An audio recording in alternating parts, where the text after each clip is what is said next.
الحمد للہ رب العالمین والصلاة والسلام علی رسول الامین وعلی آلہ وصحبہ اجمعین الی یوم الدین اما بعد فاعوذ باللہ من الشیطان الرجیم بسم اللہ الرحمن الرحیم یا ایہا الرسول بلغ ما انزل الیک من ربک وإن لم تفعل فما بلغت رسالته واللہ یعصمک من الناس ان اللہ لا یہدی القوم الکافرین۔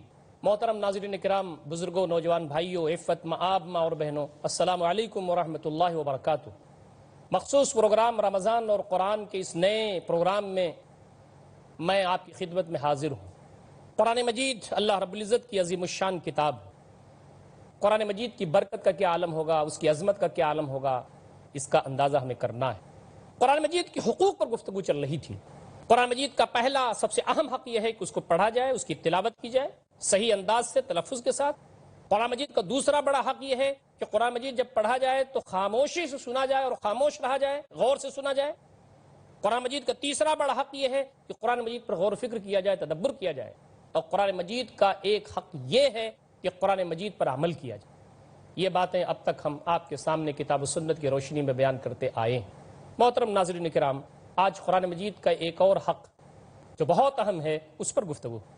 قرآن مجید کا پانچواں بڑا اور اہم حق یہ ہے کہ قرآن مجید کو پہنچایا جائے، ان تک پہنچایا جائے جن تک یہ نہیں پہنچا۔ نبی اکرم صلی اللہ علیہ وسلم کے بارے میں ارشاد ہوتا ہے، یا ایھا الرسول بلغ ما انزل الیک، اے رسول آپ پہنچا دیجئے جو آپ کی طرف نازل کیا جا رہا ہے آپ کے رب کی جانب سے۔ وَإِن لَمْ تَفْعَلْ، اور اگر آپ نے یہ قرآن مجید بندگان خدا تک نہیں پہنچایا، فما بلغت رسالتہ، تو آپ نے اللہ تعالیٰ کی جانب سے جو آپ کو رسالت کا مقام بلند حاصل ہوا ہے اس کا حق آپ نے ادا نہیں کیا۔ اور آپ کے دل میں کبھی یہ بات نہیں آنی چاہیے کہ آپ کو اس راستے میں کوئی تکلیف ہو جائے گی، آپ پر کوئی ذاتی کر بیٹھے گا، ظلم کرے گا۔ واللہ یعصمک من الناس، اللہ تعالیٰ آپ کو لوگوں سے محفوظ رکھے گا۔ یہ اللہ تعالیٰ کا وعدہ ہے۔ اپنے نبی صلی اللہ علیہ وسلم کو جیسے اس نے محفوظ رکھا، انشاءاللہ العزیز اس راستے میں جو لوگ قرآن مجید کو پہنچانے کا کام کر رہے ہیں اللہ تعالیٰ ان کو بھی محفوظ رکھے گا۔ اور آگے فرمایا، ان اللہ لا یہدی القوم الکافرین، کافر قوم کو اللہ ہدایت نہیں دیتا۔ نبی اکرم صلی اللہ علیہ وسلم کا کام یہ تھا کہ آپ صلی اللہ علیہ وسلم قرآن مجید کو پہنچا دیں۔ امت مسلمہ سے ہمارا واسطہ ہے۔ ایک نبی جب اس دنیا میں آتا تھا اس کی تعلیمات مٹنے لگتی تھی، اللہ تعالیٰ دوسرا نبی بھیجتا تھا۔ پھر جب ان کی تعلیمات مٹنے لگتی تھی تو اللہ تعالیٰ تیسرا نبی بھیجتا تھا۔ لیکن ہم تمام کا یہ ایمان ہے کہ نبی اکرم صلی اللہ علیہ وسلم کے بعد کوئی نبی آنے والا نہیں ہے۔ اب نبی اکرم صلی اللہ علیہ وسلم کی تعلیمات کہیں مٹنے لگیں گی، دھندلی ہوں گی، یا آپ صلی اللہ علیہ وسلم کا پیغام پہنچانا ہوگا تو وہ کون کرے گا؟ یہ نبی اکرم صلی اللہ علیہ وسلم کو امتیاز حاصل ہے کہ اللہ رب العزت نے آپ کے ساتھ ایک ایسی امت برپا کی، اور آپ کے بعد وہ امت جاری ہے، رواں دواں ہے، جو اللہ تعالیٰ کے اس پیغام کو اس کے بندوں تک پہنچانے کا کام کرتی رہے گی۔ یہ ہماری ذمہ داری ہے کہ قرآن مجید کو ہم پہنچائیں۔ نبی اکرم صلی اللہ علیہ وسلم نے ایک پیاری حدیث میں یہ فرمایا، بلغوا عنی ولو آیہ، میری جانب سے پہنچا دو چاہے ایک آیت ہی کیوں نہ ہو۔ آپ نے ایک مرتبہ حضرت علی رضی اللہ تعالیٰ عنہ کو بلایا تھا اور ان سے کہا تھا، یا علی لئن یہدی اللہ بک رجلا واحدا خیر لک من الدنیا وما فیہا، اے علی تمہارے ذریعے سے قرآن مجید پہنچانے سے اگر ایک انسان بھی ہدایت پا جائے تو تمہارے لیے دنیا و ما فیہا سے بہتر ہے۔ ایک دوسری روایت میں آتا ہے، من حمر النعم، سرخ سرخ اونٹوں سے بہتر ہے۔ جو مکہ اور وہاں مدینہ اور عرب کی سرزمین پر جو سب سے زیادہ سرمایہ تھے، اس کی مثال نبی صلی اللہ علیہ وسلم نے دی۔ قرآن مجید اس لیے اترا ہے کہ ہم اس کو دوسروں تک پہنچائیں۔ نبی اکرم صلی اللہ علیہ وسلم پر ہماری زندگیاں قربان، ہمارے ماں باپ قربان۔ آپ صلی اللہ علیہ وسلم حجۃ الوداع کے موقع پر، پہلا حج، آخری حج، عرفات کے میدان میں آپ نے عظیم الشان خطبہ دیا تھا۔ اسی میدان میں یہ سب سے آخری آیت اتری تھی، الیوم اکملت لکم دینکم واتممت علیکم نعمتی ورضیت لکم الاسلام دینا، آج میں نے تمہارے اوپر تمہارے دین کو مکمل کر دیا، اپنی نعمتوں کا اتمام کر دیا، میں خوش ہوں طریقے زندگی کے طور پر کسی بھی دین سے، کسی بھی سسٹم سے، تو اسلام ہے۔ اور اس وقت عظیم الشان تقریر جو آپ نے فرمائی تھی، جس کو خطبہ حجۃ الوداع کے نام سے پوری دنیا جانتی ہے، آپ صلی اللہ علیہ وسلم نے اہم امور لیے تھے، اور آخر میں آپ نے کہا تھا، اے صحابہ، 1,00,000 صحابہ کرام موجود تھے، آپ نے سارے صحابہ کو خطاب کرتے ہوئے کہا تھا، کیا میں نے وہ پیغام جو میرے رب نے مجھ کو دے کر بھیجا تھا، وہ قرآن مجید جو میرے اوپر نازل ہو رہا ہے، کیا میں نے اس تک تم تک پہنچا دیا؟ صحابہ کرام نے ایک آواز ہو کر کے کہا تھا، اللہ کے رسول صلی اللہ علیہ وسلم آپ نے وہ پیغام ہم تک پہنچا دیا۔ نبی اکرم صلی اللہ علیہ وسلم نے یہ شہادت کی انگلی ہوا میں لہرائی تھی عرفات کے میدان میں، رب دو جہاں کو مخاطب کرتے ہوئے فرمایا تھا بار الہ تو گواہ رہنا، تو گواہ رہنا، تو گواہ رہنا، اللہم اشہد، اللہم اشہد، اللہم اشہد۔ یہ تیرے بندے گواہی دے رہے ہیں کہ میں نے قرآن مجید ان تک پہنچا دیا۔ اور آپ نے جو بات پیاری بات فرمائی تھی اس کے بعد وہ ہم سب کے لیے مشعل راہ ہے۔ آپ نے فرمایا تھا الا فلیبلغ الشاہد الغائب، سنو جو یہاں موجود ہیں وہ ان لوگوں تک یہ بات پہنچا دیں جو یہاں موجود نہیں ہیں۔ ہندوستان میں کیا ہم بہت اعلیٰ نسل کے اور فلاں اور چوری اور چنا کہیں سے اتر کر کے یہاں آئے ہیں؟ نہیں، ہمارے ماں باپ، ہمارے پرکھوں میں سے لوگ وہ تھے جو ضلالت و گمراہی میں تھے۔ نبی اکرم صلی اللہ علیہ وسلم کا فرمان ان کے پاس آیا تو انہوں نے اس کو ایکسپٹ کیا، قبول کیا، آگے بڑھے، سعید روحیں تھی وہ۔ قرآن مجید ارشاد فرماتا ہے ادعو الی سبیل ربک بالحکمۃ والموعظۃ الحسنۃ وجادلھم باللتی ہی احسن۔ اللہ تعالیٰ کے دین کی طرف، اللہ تعالیٰ کے راستے کی طرف، قرآن کی طرف تم بلاؤ، حکمت کے ساتھ، اچھی نصیحت کے ساتھ، اور اگر جدال کرنے کی ضرورت پڑ جائے تو اس طریقے سے کرو جو احسن۔ یہاں اہل کتاب مخاطب ہے، یہ حکمت کے ساتھ دین کو پہنچانا ہے، دین کو پیش کرنا ہے۔ ومن احسن قولا ممن دعا الی اللہ وعمل صالحا وقال اننی من المسلمین، اس شخص سے بہتر کس کی بات ہوگی جو اللہ تعالیٰ کی طرف بلائے، نیک عمل کرے اور کہے کہ میں مسلمانوں میں سے ہوں۔ یہ رتبے بلند ہے، یہ ہماری ذمہ داری بنتی ہے کہ ہم اللہ تعالیٰ کے پیغام کو اس کے بندوں تک پہنچائیں۔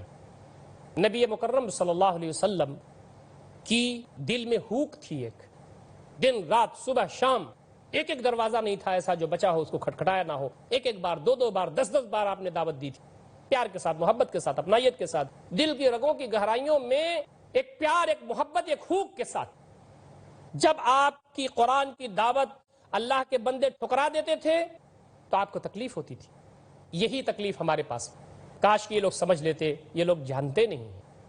قرآن کہتا ہے اے اللہ کے رسول کہ آپ نے آپ کو ہلاک کر ڈالیں گے، اس غم میں کہ ایمان نہیں لاتے، آپ کی بات مانتے نہیں ہیں۔ اور نبی اکرم صلی اللہ علیہ وسلم کو جب اللہ تعالیٰ کے دین کو پہنچانے اور قرآن مجید کو پہنچانے کے راستے میں جب آپ کو پریشانی لاحق ہوتی، آپ کو ستایا جاتا، آپ کے جسم اطہر پر پتھر مارے جاتے، آپ کے جسم اطہر سے خون نکلتے، تو آپ صلی اللہ علیہ وسلم اس وقت بھی دعائیں دیتے۔ یہ نہیں جانتے ہیں، میری مثال تو اس شخص کی تھی ہے جس نے آگ کا الاؤ جلا ہو، اس میں لوگ دوڑ رہے ہیں، اس میں کود رہے ہیں، میں ان کی کمر پکڑ پکڑ کر کے جہنم سے نکال رہا ہوں۔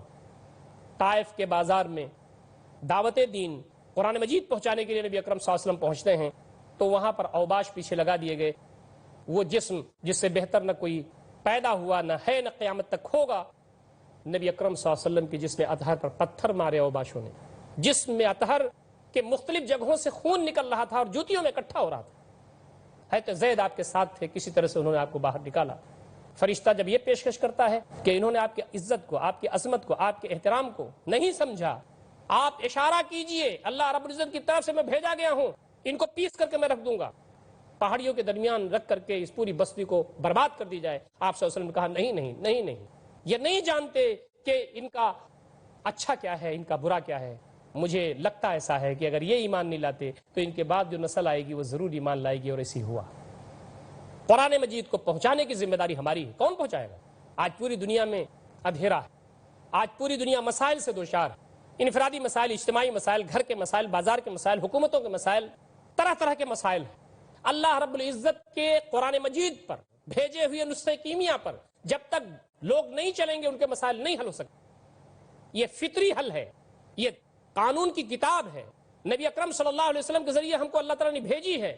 جب تک اللہ رب العزت کا بنایا ہوا قانون اور دیا ہوا نظام حیات اس پر دنیا نہیں چلے گی، اس کے مسائل حل نہیں ہو سکتے۔ ہماری ذمہ داری یہ بنتی ہے کہ اللہ تعالیٰ کے دین کو ہم پہنچائیں، پیار کے ساتھ، محبت کے ساتھ، حکمت کے ساتھ، لوگوں کو ریلیونٹ کر کے پہنچائیں۔ قرآن مجید کا یہ حق ہے، کیا ہم ادا کر رہے ہیں؟ ہر سال رمضان آ کر کے ہم کو یاد دلاتا ہے کہ اے امت مسلمہ کے لوگوں، تمہارے پاس عظیم الشان کتاب موجود ہے، تمہاری ذمہ داری یہ بنتی ہے کہ اس پر عمل کرو اور اس ایک ایک آیت کو ان بندوں تک پہنچاؤ جہاں تک یہ قرآن نہیں پہنچا ہے۔ قیامت کے دن ایسا نہ ہو کہ اللہ رب العزت کے ہاں ہماری گردن نپ جائے۔ سورہ حج میں یہ گواہی کی بات کہی گئی ہے، قرآن مجید کو اصلاً پیش کرنے کی بات گواہی کے انداز میں کہی گئی ہے۔ وَمَا جَعَلَ عَلَيْكُمْ فِي الدِّينِ مِنْ حَرَجٍ مِلَّةَ أَبِيكُمْ إِبْرَاهِيمَ هُوَ سَمَّاكُمُ الْمُسْلِمِينَ مِنْ قَبْلُ وَفِي هَذَا لِيَكُونَ الرَّسُولُ شَهِيدًا عَلَيْكُمْ وَتَكُونُوا شُهَدَاءَ عَلَى النَّاسِ۔ محترم ناظرین کرام، یہ سورہ حج کی جو آیت ہے اس کی تشریح انشاءاللہ ہم وقفے کے بعد کریں گے، اس لیے کہ ایک چھوٹے سے وقفے کا وقت ہو گیا ہے۔ والسلام علیکم ورحمۃ اللہ وبرکاتہ۔ بسم اللہ الرحمن الرحیم۔ نبی مکرم صلی اللہ علیہ وسلم کی دل میں ہوک تھی، ایک دن رات صبح شام ایک ایک دروازہ نہیں تھا ایسا جو بچا ہو اس کو کھٹکھٹایا نہ ہو، ایک ایک بار، دو دو بار، 10 بار آپ نے دعوت دی تھی، پیار کے ساتھ، محبت کے ساتھ، اپنائیت کے ساتھ، ایک پیار، ایک محبت، ایک ہوک کے ساتھ۔ جب آپ کی قرآن کی دعوت اللہ کے بندے ٹھکرا دیتے تھے تو آپ کو تکلیف ہوتی تھی۔ یہی تکلیف ہمارے پاس، کاش کہ یہ لوگ سمجھ لیتے، یہ لوگ جانتے نہیں ہیں۔ قرآن کہتا ہے اے اللہ کے رسول کہ آپ نے آپ کو ہلاک کر ڈالیں گے، اس غم میں کہ ایمان نہیں لاتے، آپ کی بات مانتے نہیں ہیں۔ اور نبی اکرم صلی اللہ علیہ وسلم کو جب اللہ تعالیٰ کے دین کو پہنچانے اور قرآن مجید کو پہنچانے کے راستے میں جب آپ کو پریشانی لاحق ہوتی، آپ کو ستایا جاتا، آپ کے جسم اطہر پر پتھر مارے جاتے، آپ کے جسم اطہر سے خون نکلتے، تو آپ صلی اللہ علیہ وسلم اس وقت بھی دعائیں دیتے۔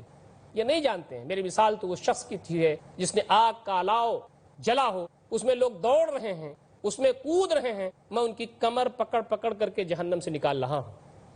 طائف کے بازار میں دعوت دین قرآن مجید پہنچانے کے لیے نبی اکرم صلی اللہ علیہ وسلم پہنچتے ہیں تو وہاں پر اوباش پیچھے لگا دیے گئے، وہ جسم جس سے بہتر نہ کوئی پیدا ہوا، نہ ہے، نہ قیامت تک ہوگا، نبی اکرم صلی اللہ علیہ وسلم کے جسم اطہر پر پتھر مارے اوباشوں نے، جسم اطہر کے مختلف جگہوں سے خون نکل رہا تھا اور جوتیوں میں اکٹھا ہو رہا تھا۔ حضرت زید آپ کے ساتھ تھے، کسی طرح سے انہوں نے آپ کو باہر نکالا۔ فرشتہ جب یہ پیشکش کرتا ہے کہ انہوں نے آپ کی عزت کو، آپ کی عظمت کو، آپ کے احترام کو نہیں سمجھا، آپ اشارہ کیجئے، اللہ رب العزت کی طرف سے میں بھیجا گیا ہوں، ان کو پیس کر کے میں رکھ دوں گا، پہاڑیوں کے درمیان رکھ کر کے اس پوری بستی کو برباد کر دی جائے۔ آپ صلی اللہ علیہ وسلم نے کہا نہیں نہیں نہیں نہیں، یہ نہیں جانتے کہ ان کا اچھا کیا ہے، ان کا برا کیا ہے۔ مجھے لگتا ایسا ہے کہ اگر یہ ایمان نہیں لاتے تو ان کے بعد جو نسل آئے گی وہ ضرور ایمان لائے گی، اور ایسی ہوا۔ قرآن مجید کو پہنچانے کی ذمہ داری ہماری ہے، کون پہنچائے گا؟ آج پوری دنیا میں اندھیرا ہے، آج پوری دنیا مسائل سے دوچار، انفرادی مسائل، اجتماعی مسائل، گھر کے مسائل، بازار کے مسائل، حکومتوں کے مسائل، طرح طرح کے مسائل ہیں۔ اللہ رب العزت کے قرآن مجید پر بھیجے دنیا پر جب تک لوگ نہیں چلیں گے ان کے مسائل نہیں حل ہو سکتے۔ یہ فطری حل ہے، یہ قانون کی کتاب ہے، نبی اکرم صلی اللہ علیہ وسلم کے ذریعے ہم کو اللہ تعالیٰ نے بھیجی ہے۔ جب تک اللہ رب العزت کا بنایا ہوا قانون اور دیا ہوا نظام حیات اس پر دنیا نہیں چلے گی، اس کے مسائل حل نہیں ہو سکتے۔ ہماری ذمہ داری یہ بنتی ہے کہ اللہ تعالیٰ کے دین کو ہم پہنچائیں، پیار کے ساتھ، محبت کے ساتھ، حکمت کے ساتھ، لوگوں کو ریلیونٹ کر کے پہنچائیں۔ قرآن مجید کا یہ حق ہے، کیا ہم ادا کر رہے ہیں؟ ہر سال رمضان آ کر کے ہم کو یاد دلاتا ہے کہ اے امت مسلمہ کے لوگوں، تمہارے پاس عظیم الشان کتاب موجود ہے، تمہاری ذمہ داری یہ بنتی ہے کہ اس پر عمل کرو اور اس ایک ایک آیت کو ان بندوں تک پہنچاؤ جہاں تک یہ قرآن نہیں پہنچا ہے۔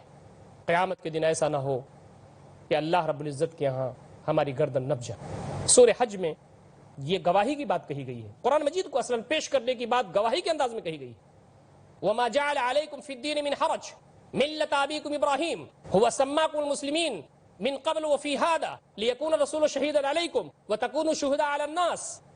محترم ناظرین کرام، میں یہ عرض کر رہا تھا کہ قرآن مجید کا ایک حق یہ ہے کہ اس کو پہنچایا جائے، اور یہ اس کو قرآن مجید نے گواہی سے تعبیر کی۔ وَمَا جَعَلَ عَلَيْكُمْ فِي الدِّينِ مِنْ حَرَجٍ، دین میں کوئی زور زبردستی اللہ رب العزت نہیں رکھی۔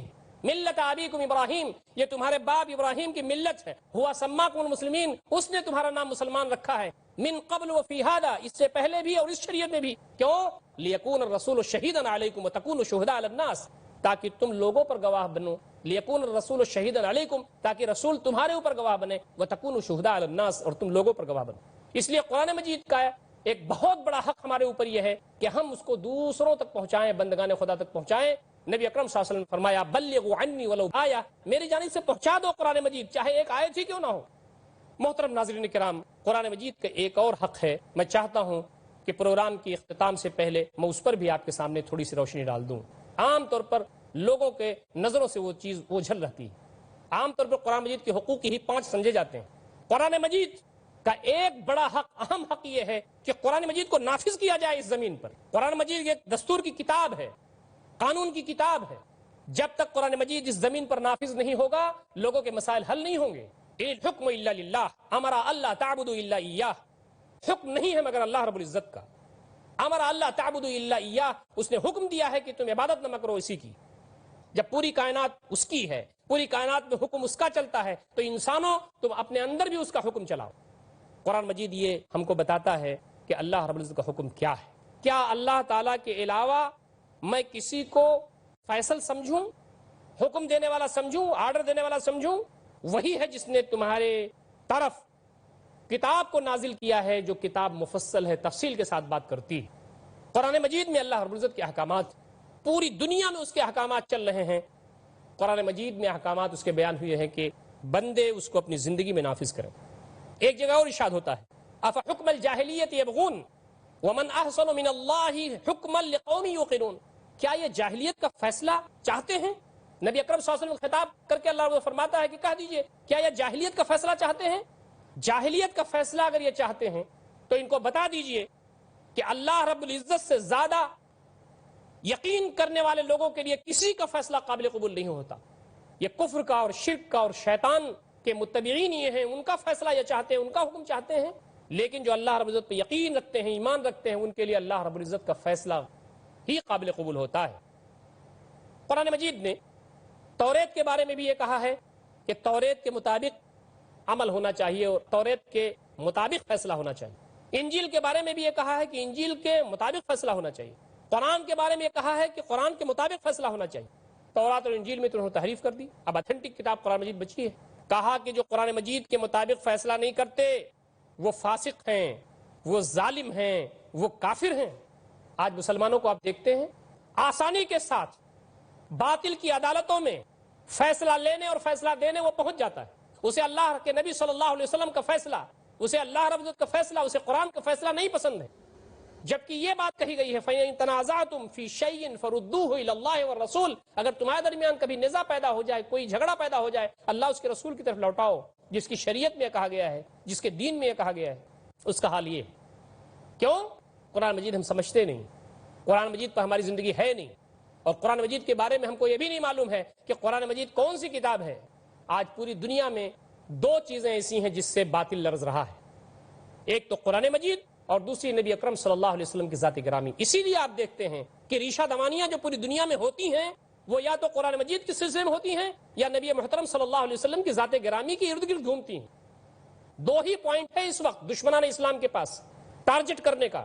ان کو معلوم ہے کہ یہ دونوں چیزیں جب تک اس زمین پر رہیں گی ہمارے عزائم پورے نہیں ہو سکتے، اور یہ وہ چیز ہے جو ہمیشہ باطل کو اور طاغوت کو چیلنج کرتی رہے گی۔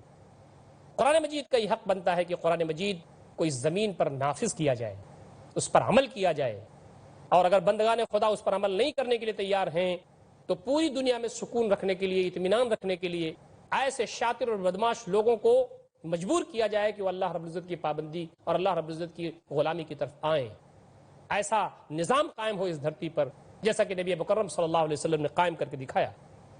ایک جگہ کہا جا رہا ہے وَمَن لَّمْ يَحْكُم بِمَا أَنزَلَ اللَّهُ فَأُولَٰئِكَ هُمُ الْكَافِرُونَ، جو فیصلہ نہ کریں اس کے مطابق جو اللہ نے نازل فرمایا، یعنی اللہ تعالیٰ کے احکامات اور اس کی نازل کردہ کتاب کی روشنی میں جو فیصلہ نہ کریں وہ کافر ہیں۔ وَمَن لَّمْ يَحْكُم بِمَا أَنزَلَ اللَّهُ فَأُولَٰئِكَ هُمُ الظَّالِمُونَ، جو فیصلہ نہ کریں اس کے مطابق جو اللہ تعالیٰ نے نازل کیا وہ ظالم ہیں۔ وَمَن لَّمْ يَحْكُم بِمَا أَنزَلَ اللَّهُ فَأُولَٰئِكَ هُمُ الْفَاسِقُونَ، جو لوگ اللہ تعالیٰ کی نازل کردہ آیات اور اس کے احکامات کے مطابق فیصلہ نہ کریں وہ فاسق۔ المائدہ کی یہ آیات، آج ہمارا حال کیا ہے؟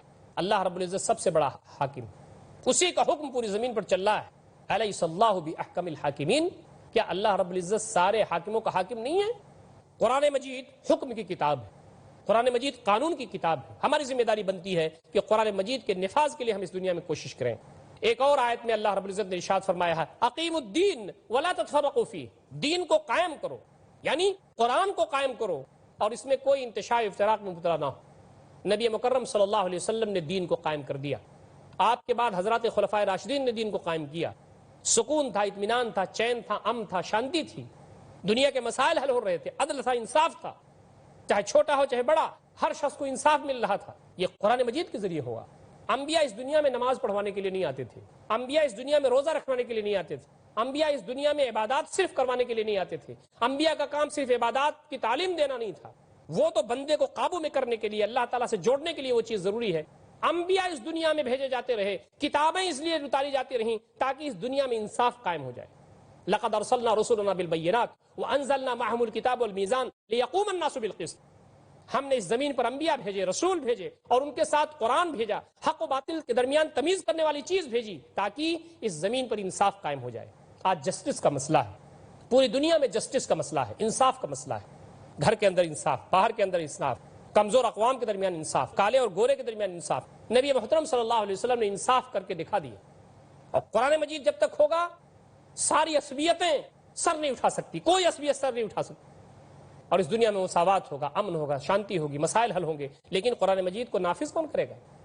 اللہ رب العزت نے فرمایا میں ایسے بندوں کو پیدا کروں گا جو میرے انصار ہوں گے. یا ایھا الذین آمنوا کونوا انصار اللہ، اے لوگو جو ایمان لائے ہو تم اللہ کے مددگار بنو. ایک دوسری جگہ ارشاد ہوتا ہے ان تنصروا اللہ ینصرکم ویثبت اقدامکم، تم اگر اللہ تعالیٰ کی مدد کرو گے اللہ تمہاری مدد کرے گا، تمہارے قدموں کو جما دے گا. اللہ تعالیٰ فرشتے بھیج کر کے دین نہیں نافذ کرتا، قرآن نہیں نافذ کرتا، بلکہ اللہ کے بندے آگے بڑھتے ہیں، عزم کے ساتھ آگے بڑھتے ہیں، توکل کرتے ہیں، پھر اللہ تعالیٰ فرشتوں سے مدد کرتا ہے ان کی. یہی سنت ہے اس کی. ہمیں آگے بڑھنا ہوگا. قرآن مجید آج ہمارے پاس موجود ہے، اس کو اس دنیا میں نافذ کرنے والے ہم میں سے کتنے ہیں؟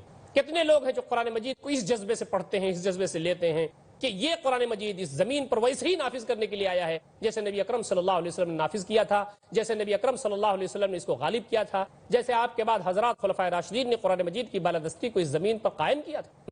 ہم نے قرآن کے حقوق ادا نہیں کیے، قرآن مجید کے ساتھ اپنا رویہ صحیح نہیں رکھا، قرآن مجید کے سلسلے میں ہم نے انصاف کا قائم نہیں کیا، اور قرآن مجید جو ہم سے مطالبہ کرتا ہے اس سلسلے میں اگر ہم سنجیدہ نہیں رہے تو اللہ رب العزت کے یہاں یہ قرآن مجید اٹھ کر کے کھڑا ہو جائے گا اور فریادی ہوگا کہ بار الہ دنیا کے بہت سارے عزموں کے لیے کام کرتے تھے، دنیا کے بہت سارے مسائل میں یہ اٹھ کر کے کام کرتے تھے، ان کے مسائل حل کرنے کے لیے فکر مند رہتے تھے، مختلف جو نظریات تھے اس کی یہ دلدادہ تھے، اس کے جھنڈا لے کر کے یہ دوڑتے تھے. لیکن جو نبی رحمت صلی اللہ علیہ وسلم پر قرآن مجید 23 سال کی مدت میں نازل ہوا اور جو قرآن مجید سائر مسائل کا حل تھا اور جس کو نافذ کر کے نبی اکرم صلی اللہ علیہ وسلم نے دکھا دیا تھا، بار الہ اس کو نہ اس نے پڑھا، نہ اس کو سمجھا، نہ اس کو دوسروں تک پہنچانے کا کام کیا، نہ اس کے نفاذ کے لیے اس نے کوشش کی. اس وقت کیا ہوگا؟ وہ وقت آنے سے پہلے ہم تمام کو اپنی تیاری کرنا چاہیے. اللہ تعالی ہم تمام کو اس جانب غور فکر کرنے اور عمل کرنے کی توفیق عنایت فرمائے. اقول قولی ھذا استغفر الله لي ولكم اجمعين واستغفروه انه الغفور الرحيم واخر دعوانا الحمد لله رب العالمين والسلام عليكم ورحمة الله وبركاته.